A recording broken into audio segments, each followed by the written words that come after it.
समय पर बंकिम चंद्र चट्टोपाध्याय जी को भी याद करें, जिन्होंने इतना शानदार और ऐसा राष्ट्र को गीत देके गए हैं जिस गीत ने लाखों लाख लोगों को जागरूक किया, उनके बीच उत्साह भरा। और आज़ादी के उस समय पर, जिस समय अंग्रेज़ों के खिलाफ लड़ाई लड़ी जा रही थी, वंदे मातरम हमें ऊर्जा देता था, हमें ताकत देता था, हमें एकजुट कर करके अंग्रेज़ों के खिलाफ लड़ने का एक माध्यम बनाता था। वो वंदे मातरम के गाने पर आज जब 150 वर्ष हो रहे हैं, मुझे बोलने का मौका मिला, इसके लिए मैं आपका बहुत बहुत आभार और धन्यवाद देता हूँ। उस भावना से जुड़ता हुआ और वंदे मातरम की भावना से जुड़ता हुआ जिस समय कलकत्ता के कांग्रेस के अधिवेशन में रविन्द्रनाथ टैगोर जी ने गाना गाया, गीत गाया, उसके बाद लोकप्रियता इसकी आम लोगों के बीच पहुंच गई। और जब कभी भी लोगों को अंग्रेज़ों के खिलाफ लड़ना होता था तो यही वंदे मातरम का नारा देकर के लोगों को जोड़ने का काम करते थे। हमारा कोई भी आंदोलन रहा हो, स्वदेशी आंदोलन रहा हो, उसमें भी हम लोग इसी नारे के साथ चले। वंदे मातरम को लेकर के हम लोग इतना देश को एकजुट कर दिए कि अंग्रेज घबराने लगे। और जब अंग्रेज घबराने लगे तो जहां कहीं भी वो देखते थे कि ये नारा लग रहा है, वहां पर देशद्रोही का कानून लगाकर लोगों को जेल भेज देते। ये भी इतिहास है कि जिस समय बंगाल में बच्चों ने गाना गाया, इस गीत को अपने क्लासरूम में गाया, उस समय भी अंग्रेजों ने उनके खिलाफ मुकदमा लगा के उन्हें जेल भेजने का काम किया। ये वंदे मातरम अंग्रेजों ने बैन भी कर दिया। 1905 से लेकर के 1908 तक बैन कर दिया गया। और बैन के बाद भी लोग माने नहीं, हमारे क्रांतिकारी लोग माने नहीं, और वंदे मातरम को हमेशा उन्होंने अपने दिल और दिमाग में रखा और जनता के बीच में इस आंदोलन को आगे बढ़ाते रहे। सभापति महोदय, जो हमारे सत्ता पक्ष के लोग हैं वो हर चीज को ओन करना चाहते हैं। ये 150वें वर्ष में जब हम वंदे मातरम याद कर रहे हैं, बंकिम सत्ता पक्ष के लोग समय समय पर हमें देखने को मिलता है कि जो महापुरुष उनके नहीं हैं या जो चीज उनकी अच्छी नहीं है उनको वो ओन करना चाहते हैं। 150वें वर्ष वंदे मातरम, मैं अभी वो बात कहूंगा और मैं बात कहूंगा और हमारे मंत्री जी उसका जवाब देना। सभापति महोदय, क्योंकि ये बात ओन करने की आ रही है, अपनाने की बात आ रही है, तो मैं सभापति महोदय, मैं अपने सत्ता पक्ष के लोगों को याद दिलाना चाहता हूं। सत्ता पक्ष के लोगों की जो पार्टी आज है, भारतीय जनता पार्टी, जिस समय गठन हो रहा था, हमारे मुंबई और महाराष्ट्र के लोग जानते होंगे कि जिस समय गठन की चर्चा थी, उस समय आपके जो अध्यक्ष चुने गए थे उनको जो भाषण देना है उस पर भी बहस चल रही थी। और बहस इस बात की थी कि भारतीय जनता पार्टी सेकुलर रास्ते पे जाएगी, सोशलिस्ट रास्ते पे जाएगी कि नहीं जाएगी। तमाम विरोध के बाद भी उस समय के उनके राष्ट्रीय अध्यक्ष जो चुने गए थे, उन्होंने वही रास्ता अपनाया अपने भाषण में। समाजवादी आंदोलन, समाजवादी विचारधारा और सेकुलर रास्ता अपनाया। और वही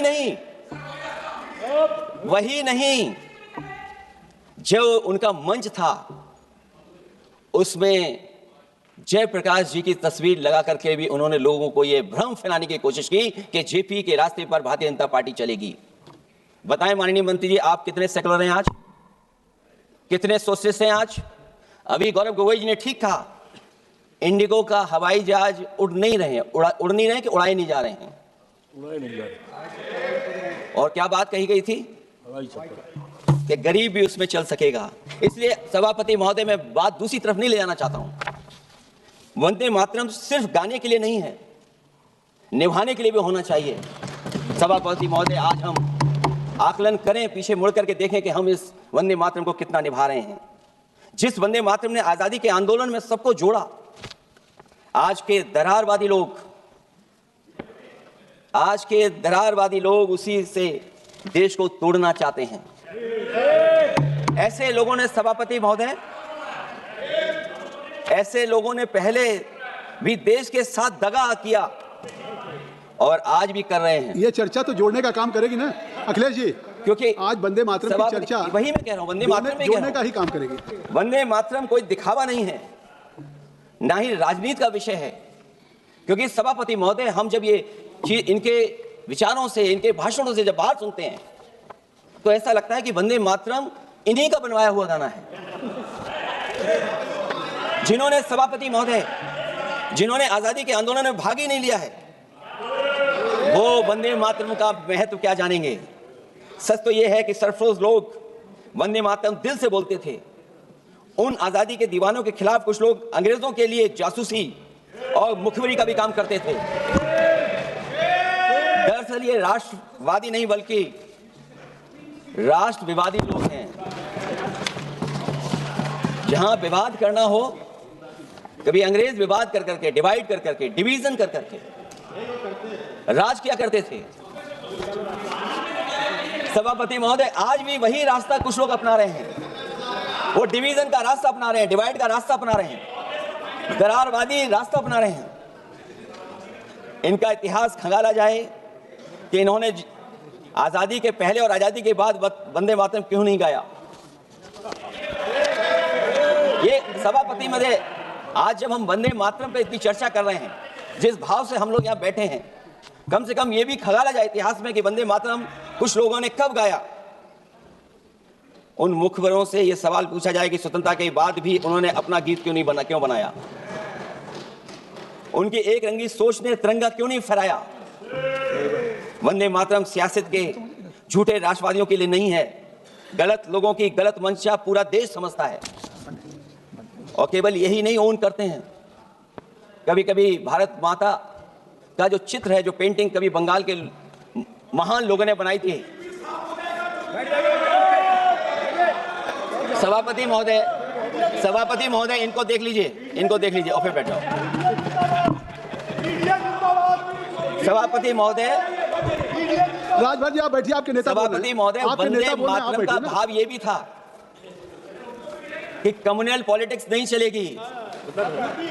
और कम से कम हमारे उत्तर प्रदेश के साथियों ने कम्युनल पॉलिटिक्स को अंत किया है वहां पर जहां से कभी इन्होंने शुरू की थी। और सभापति महोदय, वंदे मातरम एक भाव के रूप में हमारे अंदर बसा है। चाहे उसके शब्द ना याद हो, चाहे अर्थ ना मालूम हो, चाहे पूरा याद ना हो, उस सच्चे भारतीय के अंदर देश प्रेम की भावना जगाने के लिए इसके दो शब्द ही काफी हैं। जो सच में देश की एकता और अखंडता चाहते हैं, जो भाईचारे को बुनियाद मानते हैं, उनके लिए दो शब्द भी पर्याप्त हैं जो इस वंदे मातरम से हमें मिलते हैं।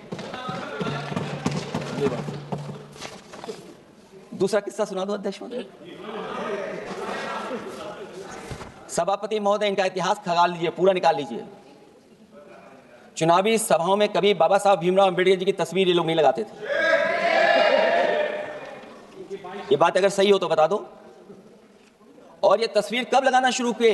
इनका एक सहयोगी साथी संगठन, जिस समय समाजवादी पार्टी और बहुजन समाज पार्टी ने मिलकर के इन्हें उत्तर प्रदेश में हरा दिया था, उसी दिन के बाद से बाबा साहब भीमराव अम्बेडकर की प्रतिमा और तस्वीर लगाने लगे। इसलिए सभापति महोदय, ये वंदे मातरम केवल गीत नहीं है, गीत के साथ साथ आज हमें ऊर्जा भी देता है। उस समय क्रांतिकारियों को ऊर्जा मिलती थी, एकजुटता का नारा था, हम साथ लेकर के चल रहे थे सबको, और देश के सभी लोगों ने जाति धर्म को भुला करके एक साथ मिलकर के वंदे मातरम के सहारे अंग्रेजों को भगाने का लगातार कोशिश की। और अंतर्गता परिणाम यह हुआ कि जब देश जागा, वंदे मातरम के साथ साथ जय हिंद का नारा, इंकलाब जिंदाबाद का नारा लगा करके अंग्रेजों को इस देश से भगाने का काम किया। आज सभापति महोदय, जब हम चर्चा कर रहे हैं, हम कैसा देश बनाना चाहते थे और किस दिशा में हम लोग देश को ले जा रहे हैं। सभापति महोदय, मुझे अच्छा लगा कि प्रधानमंत्री जी ने वो बात याद दिलाई कि अंग्रेजों के जमाने में अगर बच्चे भी वंदे मातरम गा देते थे तो उन्हें देशद्रोही के कानून से जेल भेज दिया जाता था। आज जब हम आजाद हो गए हैं तो आज देखिए उत्तर प्रदेश में क्या हो रहा है कि जो प्राइमरी स्कूल है वो बंद किए जा रहे हैं। 26,000 से ज्यादा स्कूल बंद हो गए। और जब बच्चों को पढ़ाने के लिए हम लोगों ने जिम्मेदारी उठाई, पीढ़ी के समाज के लोगों ने जागरूक होकर के पढ़ाने की कोशिश की, तो कभी अंग्रेजों ने मुकदमा लगाया था बच्चों पर देशद्रोह का। आजादी के बाद भारतीय जनता पार्टी की सरकार ने वहां पर मुकदमे उन पर लगाए जो पढ़ने गए और जो पढ़ाने गए। तो इसलिए वंदे मातरम का भाव जो था, उसी भाव से जुड़ करके हम सब मिलकर के इस देश को और मजबूत करें। यही हमारी भावना है, यही हमारी सदस्यों की भावना है। जब हम 150वें वर्ष में याद कर रहे हैं तो वहीं हम ये याद करें कि जिस भावना से वंदे मातरम को हम लोगों ने देश के सामने गा गा करके अंग्रेजों को भगा दिया। ये देश कैसे मजबूत हो, एकजुट कैसे हो, बिना भेदभाव के, और संविधान से कैसे चलें, क्योंकि ये संविधान से ही मिला हुआ हमें गीत है। इसलिए इस गीत के माध्यम से हम किसी पर टिप्पणी और किसी पर थोपने की कोशिश न करें और न किसी पर दबाव बनाने की कोशिश करें। आपका सभापति जी का बहुत बहुत धन्यवाद।